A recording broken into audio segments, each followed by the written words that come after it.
તો વડોદરા શહેરમાં ગેરકાયદે દારૂના વેપાર સામે પોલીસે કડક કાર્યવાહી હાથ ધરી છે। ઝોન 1 એલસીબી અને જવાહરનગર પોલીસ દ્વારા સંયુક્ત રેડ દરમિયાન લાખો રૂપિયાના વિદેશી દારૂનો જથ્થો ઝડપી પાડવામાં આવ્યો છે।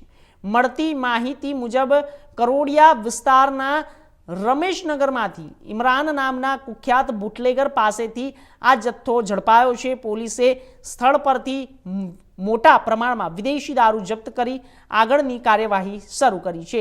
ખાસ નોંધનીય છે કે વડોદરા શહેરના પોલીસના ઝોન 1 વિસ્તારમાં છેલ્લા સમયમાં સ્ટેટ મોનિટરિંગ સેલ દ્વારા સતત 3 વખત રેડ કરવામાં આવી। ત્યારબાદ ઝોન 1 એલસીબી અને જવાહરનગર પોલીસને મોટી સફળતા મળી છે। પોલીસે આરોપી સામે કાયદેસરની કાર્યવાહી હાથ ધરી છે અને આ જથ્થો ક્યાંથી લાવવામાં આવ્યો અને કોને સપ્લાય કરવાનો છે તે અંગે વધુ તપાસ હાથ ધરી છે।